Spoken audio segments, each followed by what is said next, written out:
अस्सलाम वालेकुम स्टूडेंट्स, कैसे हैं हम सब। उम्मीद करते हैं कि सब ठीक होंगे। तो आज का जो हमारा टॉपिक है वो है जी first aid management of drowning. First aid की मैनेजमेंट मतलब हमने करनी है ड्राउनिंग पेशेंट्स की। ड्राउनिंग क्या होता है? मतलब ऐसी सिचुएशन जैसे जब कोई पर्सन जो है पानी में डूब रहा होता है, ठीक है, तो उसको हम क्या कहते हैं, ड्राउनिंग। तो उसके लिए अपनी मैनेजमेंट क्या करनी है वो हम देखते हैं। कहते हैं कि life drowning is a life threatening emergency, ठीक है। लाइफ थ्रेटनिंग कंडीशन होती है यानी जिसमें जान को खतरा होता है। दैट रिक्वायर इमीडिएट इंटरवेंशन, जिसमें जो है इमीडिएटली पेशेंट को आपने मेडिकल ट्रीटमेंट देना होता है। अब यहाँ पे कुछ स्टेप इन्होंने डिस्कस किए हुए हैं। सबसे पहले है जी prevent drowning and be safe in and around water. सबसे पहले तो प्रोटेक्शन आपके अपने लिए होनी चाहिए, ठीक है, कि आप पानी में डूब ना जाएं। आप पानी के अंदर आपकी जो सेफ्टी है वो इंश्योर है या नहीं है। उसके बाद है जी आपने रिकग्नाइज द डिस्ट्रेस, आपने खतरा महसूस करना है, ठीक है। Ask someone to call for help, और आपने किसी पर्सन को कहना है कि जो है आप जो है किसी हेल्प लाइन पे जो है वो कॉल करें, ठीक है, ताकि जो है पेशेंट को बचाने के लिए जो है सारी जो मेडिकल इंटरवेंशन है वो टाइमली पेशेंट को डिलीवर हो जाए। उसके बाद है प्रोवाइड फ्लोटेशन। अपने पेशेंट को जो है या खुद अपने लिए जो है वो एक फ्लोटेशन ट्यूब जो है वो ज़रूर लेनी है, ठीक है, जो कि प्रिवेंट करेगी फ्रॉम सबमर्शन, ठीक है, यानी आप डूब ना जाए। रिमूव फ्रॉम वाटर, पानी से बाहर निकालें, and only if safe to do so, अगर ऐसा करना सेफ है तो, ठीक है, फिर आप पेशेंट को पानी से बाहर निकालेंगे। प्रोवाइड केयर एज नीडेड, उसके बाद आपने उसको केयर प्रोवाइड करनी है और सीक मेडिकल अटेंशन, और उसके बाद उसको मेडिकली तौर पे भी जो है वो आपने पेशेंट को मैनेज करना है। नेक्स्ट आ जाता है जी यहाँ पे इंश्योर पर्सनल सेफ्टी। आपने सबसे पहले पेशेंट की पर्सनल सेफ्टी देखनी है। इंश्योर पर्सनल सेफ्टी मतलब अपनी सेफ्टी देखनी है, ठीक है, यहाँ पे पेशेंट की नहीं, सॉरी, ठीक है, यहाँ पे अपनी अपनी सेफ्टी जो है उसको देखना है। Ensure your safety before attempting a rescue, ठीक है, पेशेंट को बचाने से पहले, डूबने वाले को बचाने से पहले जो है आपने अपनी सेफ्टी को इंश्योर करना है। Do not endanger yourself, अपने आप को मतलब आपने खतरे में नहीं डालना। कॉल फॉर एमरजेंसी हेल्प, और आपने साथ में कॉल भी करनी है एमरजेंसी हेल्पलाइन नंबर पे। कॉल एमरजेंसी सर्विस इमीडिएटली, ठीक है, और जल्द अज जल्द आपने मतलब कॉल करनी है। Time is crucial in drowning incident, और जो पर्सन डूब रहे होते हैं इस इन इंसिडेंट्स के अंदर जो है टाइम बहुत मैटर करता है, ठीक है। Retrieve the person from the water, पानी से जो है वो पर्सन को बाहर निकालने की आपने कोशिश करनी है। Safely retrieve the person from the water as quickly as possible, यानी उसको सेफली पानी से बाहर निकालें जितना जल्दी मुमकिन होता है। चेक रिस्पॉन्सिवनेस, पेशेंट का आपने रिस्पॉन्स चेक करना है। Check the person is responsive, patient responsive है या नहीं है। Gently tap and shout to stimulate a response, ठीक है, तो आपने पेशेंट को हिलाना है और थोड़ा सा चीखना भी है, मतलब ऊंची आवाज़ में भी आपने लाउडली बोलना है, ताकि पेशेंट का रिस्पॉन्स चेक कर सकें, पेशेंट जो है वो अटेंटिव है या नहीं है, ठीक है। ओपन द एयरवे, एयरवे को अब हम देखेंगे कि एयरवे क्लियर है या नहीं है। If the person is unresponsive, यानी अगर पर्सन रिस्पॉन्ड नहीं कर रहा, उसका एयरवे ओपन करेंगे by tilting the head back, उसका हेड जो है वो पीछे की तरफ को टिल्ट करेंगे, and lifting the chin up, और चिन उसकी थोड़ी सी जो है अपलिफ्ट करेंगे, ऊपर की तरफ को ऊपर की तरफ उसकी डायरेक्शन करेंगे। उसके बाद है चेक ब्रीथिंग, पेशेंट की आपने ब्रीथिंग चेक करनी है। If the person is not breathing, अगर पेशेंट ब्रीथ नहीं कर रहा होता तो आपने रेस्क्यू ब्रीथ जो है वो इमीडिएटली स्टार्ट करनी है, ठीक है। उसके बाद आ जाता है, आपको पता है कि जब भी पेशेंट अगर ब्रीथिंग नहीं उसकी होती तो फिर हम लोगों ने कहाँ पे जाना, क्या करना होता है, सीपीआर स्टार्ट करना होता है, ठीक है, cardiopulmonary resuscitation. Being CPR with chest compression, ठीक है, सीपीआर आपने स्टार्ट करना है और साथ में उसको चेस्ट कंप्रेशन देने हैं और रेस्क्यू ब्रीथ्स देनी है, ठीक है। इफ़ यू आर ट्रेंड, अगर आप ट्रेन है तो फिर आपने सीपीआर को परफॉर्म करना है at the ratio of 30 compression to breath, यानी हर 30 कंप्रेशन के बाद आपने उसको जो है आर्टिफिशली ब्रेथ जो है वो देना है, ठीक है। उसके बाद है कंटिन्यू सीपीआर, ठीक है, सीपीआर आपने कंटिन्यू करना है। Continue CPR until emergency help arrive, CPR आपने कंटिन्यू रखना है जब तक मेडिकल हेल्प नहीं आ जाती। Or the person start breathing on their own, या फिर जब तक पर्सन खुद ब खुद ब्रीथ करना ना शुरू कर दे। A E D use if available, अब ए ई डी यू क्या है, एक हमारे पास डिवाइस होता है जिसको हम ऑटोमेटेड एक्सटर्नल डिफिब्रिलेटर कहते हैं, ठीक है। तो use it, follow the device prompt, ठीक है, तो डिवाइस के जो रूल्स हैं उनको फॉलो करते हुए आपने इसको यूज़ करना है। Monitor for the sign of life, ठीक है, लाइफ के जो साइन है उनको भी आपने, यानी वाइटल सिम्टम्स जो है उस साइन जो है उनको भी आपने चेक करते रहना है। Continuously monitor the person for sign of life, ठीक है, जैसे ब्रीथिंग है, रिस्पॉन्सिवनेस है, ठीक है, ये चीज़ें आपने मोनीटर करते रहना है। सीक मेडिकल अटेंशन आपने लेनी है। Even if the person begin breathing on their own, अगर पेशेंट ब्रीथ भी करना शुरू कर देता है फिर भी आपने मेडिकल अटेंशन लेनी है फ़ौरन से।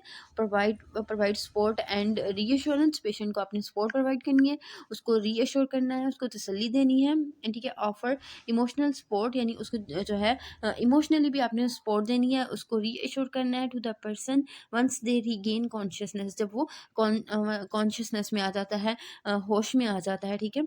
तो आपने उसको हौसला देना है, ठीक है। Remember that prompt initiation of CPR is crucial in the event of the drowning. तो ड्राउनिंग के केस में जो सीपीआर है, ठीक है, उसको भी आपने, अगर ब्रीथिंग नहीं है तो आपने फ़ौरन से स्टार्ट कर देना है, ये भी एक इंपॉर्टेंट स्टेप होता है। Even if the person appear to recover, professional medical evaluation is essential to ensure there are no hidden injuries or complication. तो कहते हैं कि अगर पेशेंट जो है वो रिकवर हो जाता है, लेकिन इसके बावजूद आपने मेडिकल जो है वो इवेल्यूशन यानी मेडिकली अपना चेकअप ज़रूर करवाना है, ताकि हम डॉक्टर्स जो हैं वो इंटरनल इंजरीज़ को या कॉम्प्लिकेशंस को चेक कर लें कि कोई इस तरह का इशू तो नहीं है। प्रिवेंशन इज़ की, बचाव जो है वो कहता है कि एक की है। सो prompting water safety, promoting water safety, water की सेफ्टी जो है यानी पानी में आपने जाना है तो जो सेफ्टी मेजर्स हैं उनको ज़रूर फॉलो करना है। एंड अवेयरनेस, और उसके मतलब आपको शाउर होना चाहिए, इज़ वाइटल, इंपॉर्टेंट है in reducing the risk of drowning incident, कि ड्राउनिंग इंसिडेंट को रिड्यूस करने का, इन वाक़यात से बचने का जो है वो यही है कि पानी में जाने के जो रूल्स रेगुलेशन है सेफ्टी के और जो अवेयरनेस है वो आपको पता होनी चाहिए। नेक्स्ट आ जाता है फर्स्ट एड मैनेजमेंट इन रोड ट्रैफिक एक्सीडेंट। अब जैसे रोड के ऊपर मल्टीपल एक्सीडेंट होते हैं गाड़ियों की वजह से, ठीक है, तो उस कंडीशन में अपने पेशेंट को किस तरह से मैनेज करना है। अब यहाँ पे है जी स्टेप फॉर RTA मैनेजमेंट, यानी road traffic accident management. Ensure personal safety as usual, कि जैसे आपको पता है कि सबसे पहले हमें अपनी सेफ्टी को जो है वो मॉनिटर करना होता है। इंश्योर योर सेफ्टी फर्स्ट, ठीक है, अपनी सेफ्टी को पहले इंश्योर करें। इसके बाद आपने जो है जो सराउंडिंग के पोटेंशियल डेंजर्स हैं उनको जो है आपने असेस करना है, such as oncoming traffic, leaking fluids और अदर हैजर्ड्स। जैसे कि रोड के दरमियान में एक्सीडेंट हुआ है तो आपने ये देखना है कि इनकमिंग ट्रैफिक का जो एरिया है, ठीक है, आप वहाँ पे तो नहीं है, आपकी अपनी सेफ्टी जो है वो ठीक है या नहीं ठीक। अक्सर जैसे गाड़ियों का एक्सीडेंट होता है तो जो फ्यूल वगैरह है वो लीक करना शुरू कर देता है। अगर फ्यूल लीकेज हो तो आपको पता है कि वहाँ पे दोबारा से जो है वो आग लगने का या मज़ीद कोई इस तरह का नुकसान होने का ख़तरा हो सकता है। तो इन चीज़ों को आपने ज़रूर मॉनिटर कर लेना है। कॉल इमरजेंसी सर्विस, आपने कॉल करनी है इमरजेंसी सर्विस पे, ताकि जो है वो उनको आपने रिपोर्ट करना है एक्सीडेंट के बारे में और उनसे मदद की जो है वो रिक्वेस्ट करनी है। असेस द सीन, अब आपने जो है मतलब सारे इन्वायरमेंट को, सारे जो सराउंडिंग है उसको असेस करना है। Assess the scene for number of casualties, severity of injuries and potential dangers, यानी आपने फिर मतलब जहाँ पे एक्सीडेंट हुआ है वहाँ पे आपने देखना है कि किस तरह का इन्वायरमेंट है, पेशेंट तो ख़तरे में नहीं है इस जगह पे होने की वजह से, और फिर उसके बाद उसकी इंजरीज देखनी है किस तरह की हैं और पेशेंट किस कंडीशन में है, या फिर उसको यहाँ से मूव करवाना ठीक है या नहीं ठीक है। इस तरह की चीज़ों को अपने पेशेंट की कंडीशन को देखते हुए भी असेस करना है और सराउंडिंग को देखते हुए भी असेस करना है, फिर उसी हिसाब से आपने कोई ना कोई स्टेप उठाना होता है। नेक्स्ट आ जाता है provide first aid to the injured, ठीक है, आपने फर्स्ट एड प्रोवाइड करनी है, prioritised care based on the severity of the injuries, ठीक है, कि इसमें क्या है कि आपने जो इंजरी की सीवियरिटी है यानी किस नोयत की जो है वो चोटें लगी हैं, ठीक है, पेशेंट को उसी हिसाब से आपने केयर प्रोवाइड करनी है। पेशेंट की रिस्पॉन्सिवनेस को चेक करना है आपने। Approach the injured person and check for responsiveness, यानी इंजर्ड पर्सन के पास जाएँ, उसकी रिस्पॉन्सिवनेस को चेक करें कि पेशेंट एक्टिव है या नहीं है।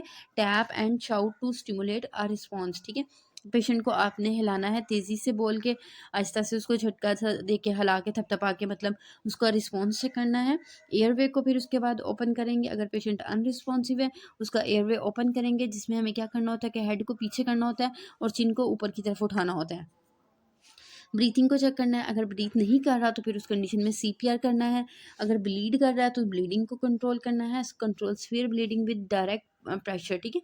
डायरेक्ट प्रेशर प्रेशर आपने दे के तो यानी जहाँ से ब्लीडिंग हो रही है वहाँ पे डायरेक्ट प्रेशर दे के अपने ब्लीडिंग को कंट्रोल करना है। इसके लिए आपने क्या करना है, एक ड्रेसिंग यूज़ करनी है, स्टेराइल ड्रेसिंग, या फिर कोई भी क्लीन क्लॉथ जो है उसको यूज़ करना है, साफ़ कपड़े को। उसके साथ आपने टाइटली जो है वो बांध देना, ताकि जो ब्लीडिंग है वो स्टॉप हो जाए प्रेशर से। उसके बाद है जी extrication and moving injured person. If necessary, अगर ज़रूरी है तो carefully extricate injured person from vehicles, यानी कि जो जिस गाड़ी में उसका एक्सीडेंट हुआ है, गाड़ी से आपने उसको बाहर निकालना है अगर ये नेसेसरी है। Ensure minimal movement to prevent spinal injury, और पेशेंट को भी आपने कम से कम जो है उसकी मूवमेंट करवानी है ताकि स्पाइनल इंजरी ना हो, अगर हुई है तो उसमें भी, क्योंकि ये बहुत प्रॉब्लमेटिक होता है। उसके बाद कहते हैं कि move injured person to safe location पे उसको लेके जाएं, away from the potential danger like fire और ऑन कमिंग ट्रैफिक, ठीक है। जैसे आग वगैरह लग सकती है या ट्रैफिक आ रही है, उससे मज़ीद खतरा हो सकता है, तो आपने पेशेंट को सेफ जगह पे मूव करवाना है। Stabilise head and neck, patient का आपने हेड और नेक को स्टेबलाइज करना है। If there is a suspected head और नेक इंजरी, यानी कि अगर आपको लग रहा है कि सर की चोट है या गर्दन की चोट है, तो उस कंडीशन में आपने नेक और हेड को स्टेबलाइज कर देना है by placing your hand on both side of the person head, यानी कि पर्सन के पेशेंट के हेड के नीचे आपने अपने दोनों हाथ रख के तो उसको जो है ना वो स्टेबलाइज करने की कोशिश करनी है।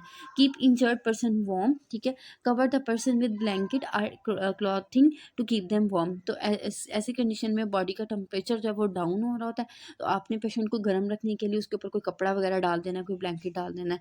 उसके बाद कहता है कि रीअश्योर एंड काम, पेशेंट को अपने रीअश्योर करना है, उसको काम करना है, पुरस्कून रखना है इंजर्ड पर्सन को while waiting for the professional medical help, जब तक मेडिकल हेल्प नहीं आ जाती।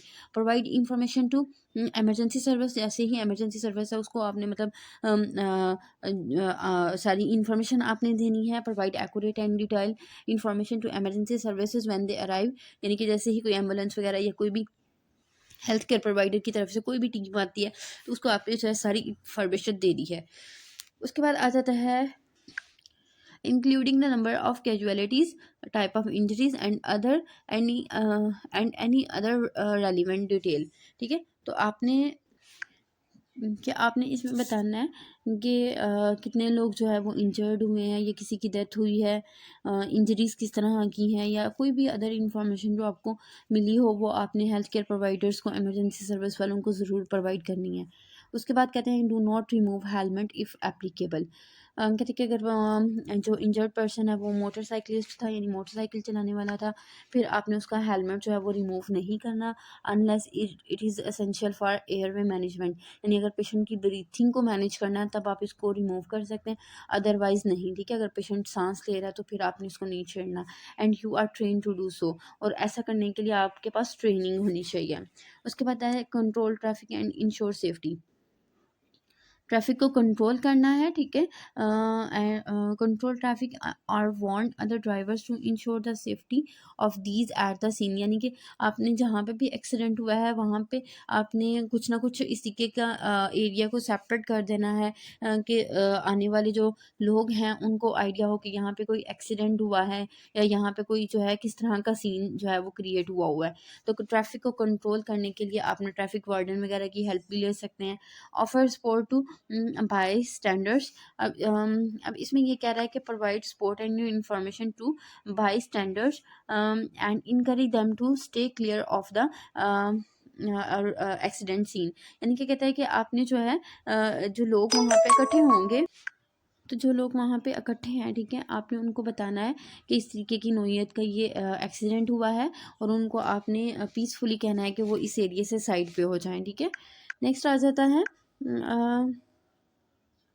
Remember that the first aid in road traffic accident should prioritise safety, ठीक है। रोड ट्रैफिक एक्सीडेंट में आपने सेफ्टी को ज़रूर जो है वो नोटिस में रखना है। कॉलिंग फॉर प्रोफेशनल हेल्प, ठीक है, प्रोफेशनल हेल्प के लिए कॉल करनी है। Provide medical care to those in need, और जो मतलब जिनको ज़रूरत है उनको आपने इमीडिएट केयर प्रोवाइड करनी है। Do not attempt to move seriously injured person unless there is an immediate threat to their safety, कहते हैं कि आपने जो इंजर्ड पर्सन है उनको अपनी जगह से मूव करवाने की कोशिश नहीं करनी तब तक जब तक ये ज़रूरी ना हो उनकी सेफ्टी के लिए।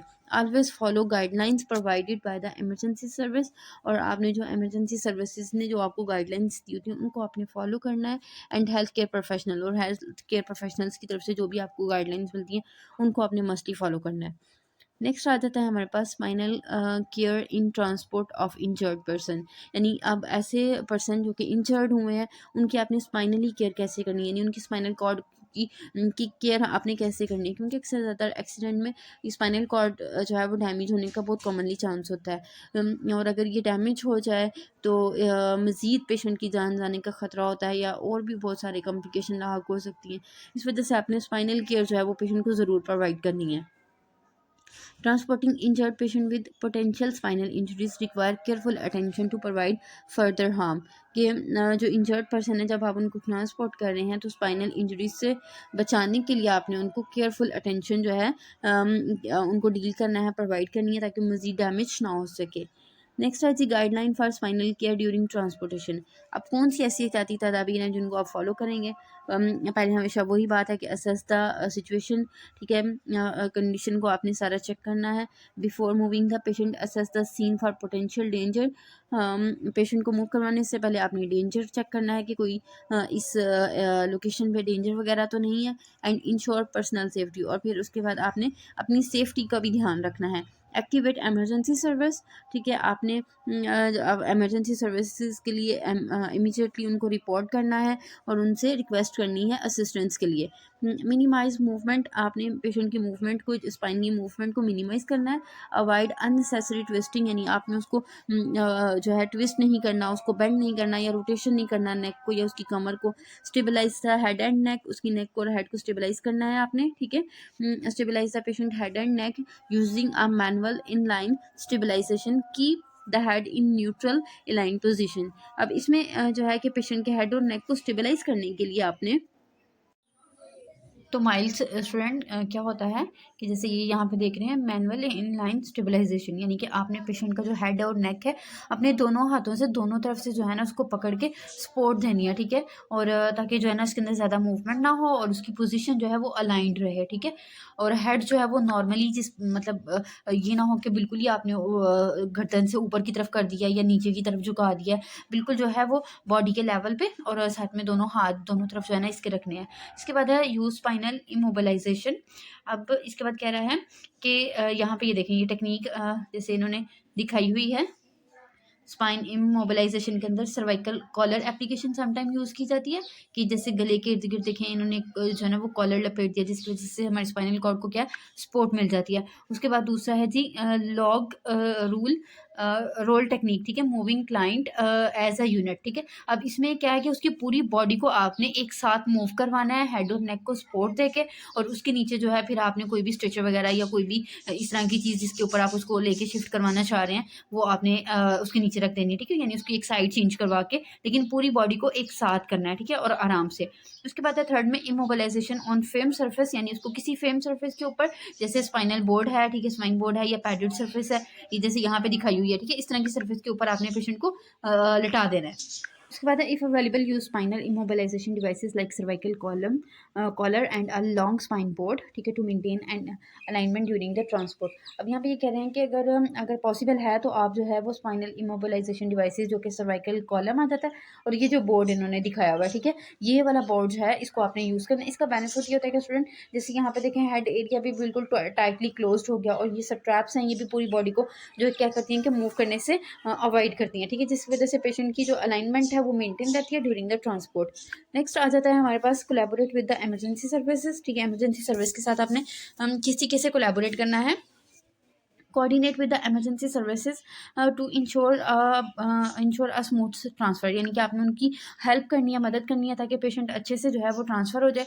Provide them with information on the patients condition and mechanism of injury, तो आपने जो है पेशेंट के मतलब जो है वो कंप्लीट इन्फॉर्मेशन बतानी है उसकी कंडीशन के मतलब और उसकी जो इंजरी है उसके मतलब भी बताना है कि कहाँ कहाँ पे पेशेंट को चोटें लगी हैं, ठीक है। उसके बाद है जी log roll technique if necessary, if repositioning positioning is necessary, use a log roll technique, ठीक है। तो अगर कहते हैं कि पेशेंट की रीपोजिशन यानी करना मस्ट है उसकी, यानी कि बॉडी की कंडीशन चेंज करना ज़रूरी है, तो उसको आपने लॉग रोल टेक्निक, यानी कि जो ऊपर हम लोगों ने ये वाली देखी है सेकंड नंबर पे, ये वाली जो टेक्निक है, ठीक है, जिसमें पूरी बॉडी को एक यूनिट के तौर पे मूव करवाया जाता है, ठीक है।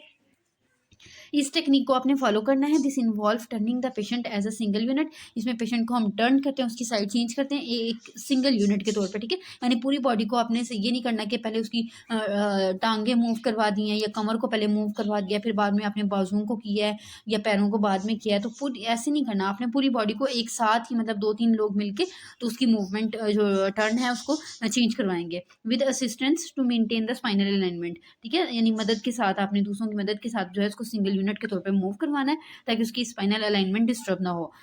यहाँ पे उन्होंने एक वेबसाइट का एड्रेस दिया हुआ है, ठीक है। आपकी बुक के अंदर ये जो है लिंक मेंशन होगा, ठीक है। आप इसको क्लिक करके या इसको सर्च करके तो आप देख सकते हैं इसकी वीडियो। उसके बाद है secure the patient, secure the patient to a spine board using the strap और टैप, ठीक है। अब यहाँ पे ये कह रहा है कि अगर आपने पेशेंट को टैप बोर्ड पे स्पाइन बोर्ड के ऊपर शिफ्ट कर दिया है तो उसको मजीद उसको सिक्योर करने के लिए आपने उसको स्ट्रैप्स के साथ या टैप के साथ जो है लपेट देना, ठीक है। इंश्योरिंग दे आर स्नग, या आपने ये देखना है कि पेशेंट जो है उसके अंदर बाइंड हो गया है बट नॉट टू टाइट, लेकिन ये जो है ज़्यादा टाइट ना हो कि उसकी जो ब्लीडिंग है वो स्टॉप हो, उसका जो ब्लड है वो स्टॉप हो, सर्कुलेशन स्टॉप हो। ऐसा काम नहीं करना आपने, ठीक है। उसको बाइंड तो करना है लेकिन मजबूती के साथ, लेकिन सख्ती के साथ नहीं, ठीक है। प्रोवाइड एडिक्वेट पैडिंग, ठीक है। अब इसमें यह है कि place padding around the patient head and नेक, ठीक है। आपने कोई भी जो है वो एक सॉफ्ट सा पैड जो है वो लेना है, उसकी हेड और नेक के इर्द गिर्द रखना है। And any bony prominence to provide support and prevent pressure sore, ठीक है। या फिर कोई भी बोन है, ठीक है, बोनी उभार है, ठीक है, उसके नीचे आप रख के, यानी कि इंजरी में आपको लगे कि ये अपनी पोजिशन इसकी जो है वो डिस्टर्ब हुई हुई है, तो उसको आपने एक सपोर्ट प्रोवाइड करनी है, ठीक है, ताकि उसके ऊपर कोई प्रेशर वगैरह ना आए और वो मज़ीद जो है वो किसी डैमेज में ना जाए। Avoid removing helmet if applicable, कहते हैं कि आपने जो है ना हेलमेट को रिमूव नहीं करना। अगर तो पेशेंट ने मतलब हेलमेट पहना हुआ है, मोटरसाइकिलिस्ट है और उसकी ब्रीथिंग में कोई प्रॉब्लम नहीं आ रही, ब्रीथिंग नॉर्मली कर रहा है पेशेंट, तो फिर आपने उसका हेलमेट को उतारना नहीं है, ठीक है।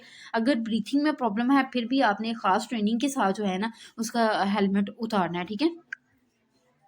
उसके बाद आ जाता है maintain neutral alignment, maintain the patient spine in a neutral position through out the transport process, यानी कि पूरी जो ट्रांसपोर्ट का प्रोसेस होगा उसमें आपने बॉडी की पोजीशन न्यूट्रल पोजीशन रखनी है, यानी कि बिल्कुल सीधा पेशेंट लेटा हो, बार बार हिले ना, ठीक है, उसकी बॉडी के अंदर चेंज ना आए, ठीक है। तो एक न्यूट्रल पोजीशन जो है वो मेंटेन रखनी है। Continuous monitoring, continuously monitor the patient vital sign, उसके वाइटल साइंस को देखना है, उसके न्यूरोलॉजिकल स्टेटस को देखना है during transport.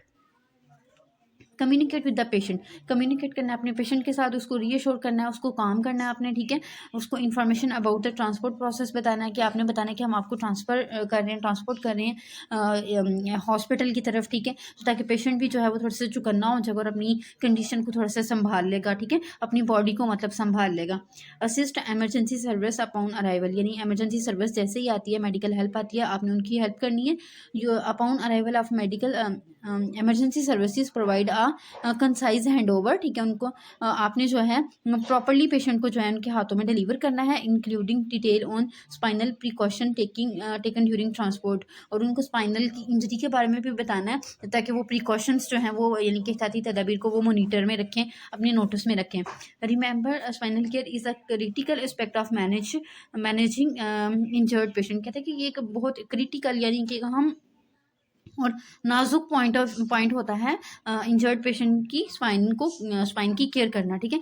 And any movement और handling should be done with utmost caution, ठीक है। बहुत केयर के साथ आपने पेशेंट को मूवमेंट करवानी है या उसको उसकी जो है ना हैंडलिंग करनी है, ठीक है।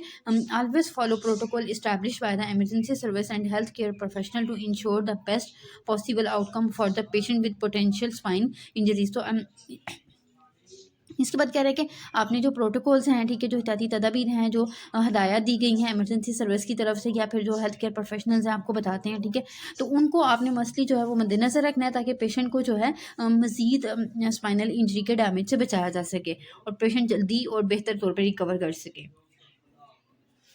नेक्स्ट है केयर ऑफ अनकॉन्शियस पेशेंट, यानी ऐसे पेशेंट जो कि होश में नहीं होते, ठीक है, अपनी सूझ समझ मतलब नहीं रखते हैं, बेहोशी के आलम में होते हैं, ठीक है। इस तरह के जो पेशेंट होते हैं इनको हम क्या कहेंगे, अनकॉन्शियस होंगे या फिर जो मेंटली तौर पर स्टेबल नहीं होंगे। Providing care to unconscious patient require a systemic approach to ensure their safety and wellbeing, ठीक है। तो इसमें भी अनकॉन्शियस पेशेंट को जो केयर करना है, ठीक है, उनके उस चीज़ में आपने इंश्योर करना है अपनी सेफ्टी को भी और पेशेंट की सेफ्टी को भी और वेलबींग कि पेशेंट भी ठीक रहे, ठीक है।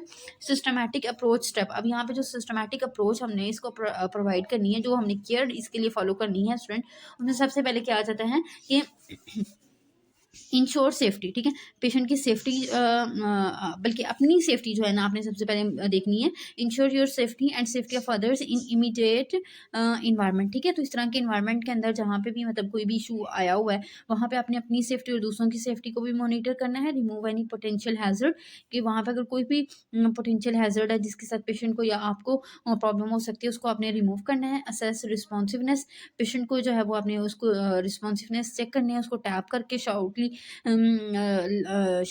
आपने लाउडली या शाउटिंग के साथ जो है ना वो आपने उसको उसकी रिस्पॉन्सिवनेस को चेक करना है। If there is no response, अगर रिस्पॉन्स नहीं होता तो assume the patient is unconscious, तो पेशेंट क्या होगा, अनकॉन्शियस होगा, यानी अगर वो रिस्पॉन्ड नहीं कर रहा। एक्टिवेट एमरजेंसी सर्विस, अब इसके बाद आपने एमरजेंसी सर्विस पे कॉल करनी है, उनको कंडीशन के बारे में बताना है और इनकी इंस्ट्रक्शंस को फॉलो करना है, यानी जैसे वो आपको बताएंगे कि आप इसको फ़िलहाल ऐसे मैनेज करें तो वो काम आपने करना है। ओपन द एयरवे, ठीक है, पेशेंट का एयरवे आपने चेक करना है कि कोई बीच में कोई रुकावट तो नहीं, कोई ऑब्स्ट्रक्शन तो नहीं है। इसके लिए आपने हेड उसका बैकवर्ड टिल्ट करना है, चिन को ऊपर की तरफ उठाना है। Ensure there are no obstruction, के सांस लेने के पाथवे में कोई ऑब्स्ट्रक्शन ना हो। चेक ब्रीथिंग, पेशेंट की ब्रीथिंग आपने चेक करनी है, अगर ब्रीथ ना कर रहा हो, ठीक है, या ब्रीथिंग उसकी नॉर्मल ना हो तो फिर आपने रेस्क्यू ब्रीथ स्टार्ट करनी है, ठीक है। उसको आपने खुद जो है वो सांस प्रोवाइड करनी है, ठीक है। परफॉर्म CPR इफ़ नीडेड, और आपको पता है जब ब्रीथिंग ना हो रही है तो फिर हमने उस कंडीशन में उसको CPR भी देना होता है। तो if there is no pulse, pulse नहीं है, पल्स आप उसकी चेक करें, ठीक है। तो उसके बाद आपने जो है CPR स्टार्ट करना है चेस्ट कंप्रेशन के साथ और रेस्क्यू ब्रेथ, यानी हर 30 कंप्रेशन के बाद आपने 2 उसको जो है रेस्क्यू ब्रेथ प्रोवाइड करने हैं। मॉनिटर वाइटल साइंस, ठीक है, उसके आपने वाइटल साइंस को मॉनिटर करना है। इसके बाद आ जाता है रिकवरी पोजीशन इफ़ ब्रीथिंग, अगर तो पेशेंट ब्रीथ कर रहा है लेकिन अनकॉन्शियस है, फिर उसके बाद हमने उसकी रिकवरी पोजीशन को मेंटेन करना है।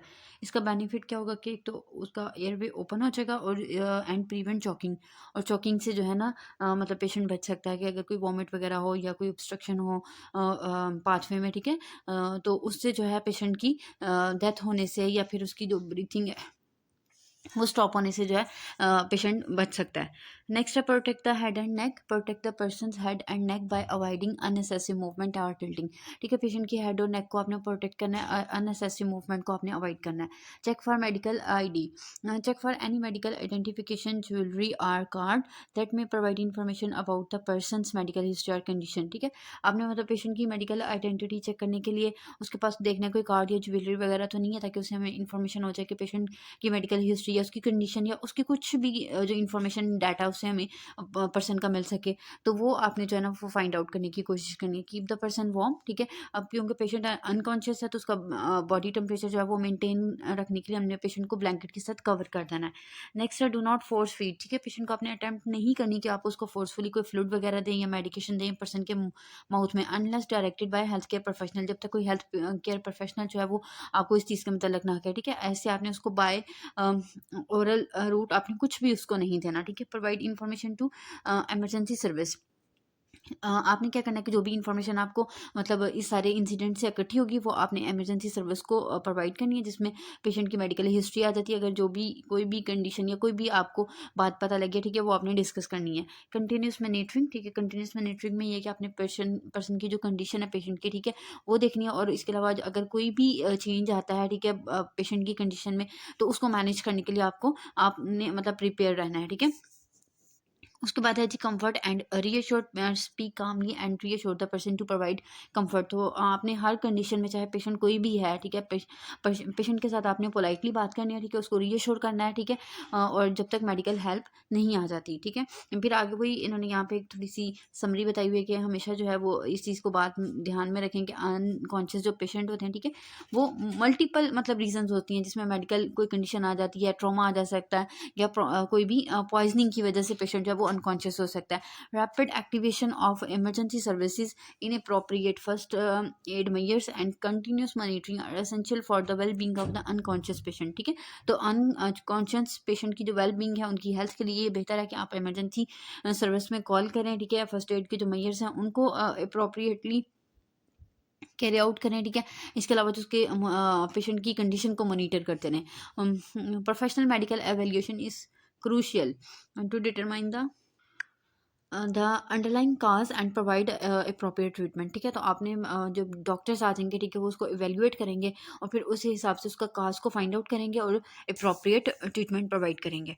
नेक्स्ट आ जाता है जी केयर ऑफ पॉइजनिंग पेशेंट, यानी ऐसे पेशेंट जिन्होंने कोई पॉइजन या कोई भी पॉइजनस चीज़ जो है, जहरीली चीज़ जो है वो खा ली है, ठीक है। उस कंडीशन में आपने पेशेंट की केयर कैसे करनी है।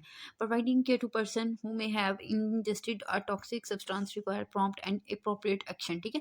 ऐसे लोग जिन्होंने मतलब कोई भी ऐसे जहरीली चीज़ को इंजेस्ट कर लिया, खा लिया है, ठीक है, तो उनके लिए भी आपको रैपिडली कुछ एक्शंस लेने होते हैं, ठीक है। उसमें सबसे पहले आ जाता है जी हमेशा एज यूजुअल अपनी सेफ्टी को आपने इंश्योर करना है, ठीक है। आपने अपना जो डायरेक्ट कॉन्टैक्ट है, ठीक है, पॉइजन के साथ, उससे आपने अवॉइड करना है, ठीक है। और पर्सनल प्रोटेक्टिव इक्विपमेंट जो है वो आपने मतलब अपने साथ कैरी आउट कर लेने इफ़ अवेलेबल, यानी कि अपने आप अपनी स्किन को, ठीक है, मतलब पॉइजन के साथ डायरेक्ट कॉन्टैक्ट होने से बचाना है। उसके लिए आप अपने मतलब हाथों को ग्लव्स वगैरह के साथ कवर कर लें, ठीक है। मास्क वगैरह पहन लें कि कोई इनहेल ना हो पॉइजन। फिर क्या इसके बाद आपने करना है जी कॉल इमरजेंसी सर्विस, ठीक है। आपने इमरजेंसी में जो है वो कॉल करनी है, इमीडिएटली उनको सारी इन्फॉर्मेशन बतानी है, पॉइजन की टाइप के मतलब बताना है अगर आपको पता है, ठीक है। इसके अलावा उनकी इंस्ट्रक्शंस को फॉलो करना है। असेस द सीन, आपने जहाँ पे ये सारा इंसिडेंट हुआ उस इंसिडेंट वाले एरिया को आपने अच्छे से सीन को जो है वो असेस करना है, ठीक है, डेंजर को देखना है। इसके अलावा पॉइजन के सोर्स को आइडेंटिफाई करने की कोशिश करनी है और अगर पॉइजन पर्सन पेशेंट के इर्द गिर्द प्रेजेंट है तो उसको आपने इस इन्वायरमेंट से सेफली जो है वो रिमूव करना है, ठीक है। चेक रिस्पॉन्सिवनेस, पेशेंट की रिस्पॉन्सिवनेस को चेक करना है कि पेशेंट कॉन्शियस है या नहीं है। अगर अनकॉन्शियस है तो उस कंडीशन में आपने उसकी जो जो स्टेप आपने पढ़े हैं, ठीक है, उन स्टेप्स को फॉलो आउट करना है, ठीक है। अनकॉन्शियस पेशेंट के लिए उसकी ब्रीथिंग को आपने मॉनिटर करना है। अगर तो पेशेंट ब्रीथ कर रहा है, ठीक है, उसकी ब्रीथिंग को मॉनिटर करें और उसको प्रोवाइड करना है अपने रेस्क्यू ब्रीथ इफ नेसेसरी, यानी उसकी ब्रीथिंग जो है हो रही है लेकिन इनअप्रोप्रिएट है, एबनॉर्मल ब्रीथिंग है, तो आपने रेस्क्यू ब्रीथिंग जो है वो परफॉर्म देनी है पेशेंट को। Do not induce vomiting in most case, कहते हैं कि अगर do not induce vomiting unless directed by emergency service और पॉइजन कंट्रोल सेंटर, कहते हैं कि खुद से पेशेंट को वॉमिट करवाने की कोशिश ना करें अगर जब तक आपको या तो इमरजेंसी सर्विस वाले नहीं कहते या फिर जो है पॉइजन कंट्रोल सेंटर से आपको जो है वो डायरेक्शन नहीं आती या आप जो है पेशेंट को वॉमिटिंग इंड्यूस करवाएं उस कंडीशन में। इसके अलावा आपने खुद से नहीं ट्राई करना। Induce vomiting can be harmful in certain condition, क्योंकि बाज़ मजीद खतरे का बायस बन जाती है। Identify the poison if possible, ठीक है, अगर पॉसिबल है तो पर्सन ने जो पॉइजन इंजस्ट किया है, ठीक है, उसको आइडेंटिफाई करें। लुक फॉर कंटेनर्स, लेबल या फिर कोई भी इंफॉर्मेशन जो अवेलेबल है, जो सोर्स है आपके पास है, आइडिया हो जाता है क्योंकि ऐसी जगहों पर पेशेंट ने जो भी पॉइजन वगैरह इंजस्ट किया होता है, ठीक है, तो उसको आपने थोड़ा सा ना देखना, आइडेंटिफाई करना है। Remove contaminated cloth if poison is on the person skin, अगर पर्सन की स्किन के ऊपर पॉइजन गिर गया, ठीक है, उसको आपने किसी कपड़े के साथ इसको रिमूव करना है, ठीक है, स्किन को साफ करना है पानी के साथ, ठीक है। Flush eyes with water if the poison has come into contact with the eyes, flush the eyes with the water for at least 15 minute, ठीक है। अगर कहते हैं कि ये पॉइजन जो है वो आंखों को इरिटेट कर रहा है, उस कंडीशन में आपने 15 मिनट के लिए पानी के साथ अपनी आंखों को वॉश करना है, ठीक है। कॉन्टैक्ट पॉइजन कंट्रोल सेंटर, ठीक है, तो इसके बाद आपने पॉइजन कंट्रोल सेंटर में कॉल करनी है, ठीक है, उनसे गाइडेंस लेनी है और how to manage the specific type of poison, ठीक है, किसी भी स्पेसिफिक टाइप का जो पॉइजन है उसको मैनेज करने के लिए आपको क्या करना चाहिए जब तक कोई भी मेडिकल इंटरवेंशन नहीं आ जाती। Be ready to provide information about the person age, weight and substance ingested, ठीक है। तो इसमें आपने कंट्रोल सेंटर में जब कॉल करनी है उनको इन्फॉर्म करना है तो आपने पेशेंट की एज, वेट और जो चीज़ उसने खाई है उसके मतलब आपको इन्फॉर्मेशन देनी पड़ेगी, ठीक है। तो ये चीज़ें डाटा आपने इकट्ठा करना है। कलेक्ट सैंपल इफ़ सेफ, ठीक है। अगर कहते हैं कि मतलब आप सेफली सैंपल को यानी कि पॉइजन को इकट्ठा कर सकते हैं तो वो आपने कलेक्ट कर लेना है, ठीक है। और the person vomit for identification, या फिर पर्सन ने अगर वॉमिट कर दिया, ठीक है, उस वॉमिट को भी आप कलेक्ट कर सकते हैं ताकि उस पॉइजन के मतलब जो है वो आइडेंटिफिकेशन हो सके। Keep the person com, person को आपने रिलैक्स रखना है, ठीक है, जब तक मेडिकल हेल्प नहीं आ जाती। पैनिक एंड एग्जैबुरेट सिम्टम, क्योंकि अगर पेशेंट वरीड होगा, पैनिक होगा, सिम्टम जो है वो बढ़ सकते हैं। डू नॉट ऑफर फूड और ड्रिंक, पेशेंट को कुछ भी खाने के लिए ना दें। डू नॉट ऑफर फूड और drink unless advise to do so by emergency service or poison control, ठीक है। अगर तो आपको इमरजेंसी सर्विस या फिर पॉइजन कंट्रोल सेंटर वाले जो हैं अगर आपको एडवाइस करते हैं कि पेशेंट को कुछ खाने के लिए या पानी पीने के लिए वगैरह दें, तो फिर आपने पेशेंट को एडवाइस करना है, अदरवाइज नहीं। बी प्रिपेयर्ड फॉर क्वेश्चंस, ठीक है। अब जब भी इमरजेंसी सर्विस वाले आएंगे या हेल्थ केयर प्रोवाइडर्स आएंगे तो उन्होंने आपसे इन्फॉर्मेशन कलेक्ट करनी है, ठीक है। तो आपने पेशेंट की डिटेल में हिस्ट्री जो है वो बतानी है, ठीक है। Remember the specific action to take depend on the type of poison involve, क्योंकि पेशेंट की सेफ्टी के लिए पॉइजन की आइडेंटिफिकेशन बहुत इंपॉर्टेंट है, ठीक है। तो उससे रिलेटेड जो है वो आपसे क्वेश्चन पूछेंगे। It is crucial to contact emergency service और पॉइजन कंट्रोल सेंटर, ठीक है। फॉर गाइडेंस के लिए आपने कॉल करनी है इमरजेंसी सर्विस में या फिर पॉइजन कंट्रोल सेंटर में, ठीक है। Immediate and appropriate care can significantly improve the chance of positive outcome of for a person who has ingested a toxic substance. तो अगर आप जो है वो इमीडिएटली फ़ौरन से और अप्रोप्रिएट आप तरीके से काम करते हैं, ठीक है, तो हम पेशेंट की जान को जो है वो बचा सकते हैं। तो ये था आज का हमारा टॉपिक। अपनी दुआओं में याद रखिएगा। चैनल को लाइक करें, शेयर करें और सब्सक्राइब कर दें। अल्लाह हाफ़िज़।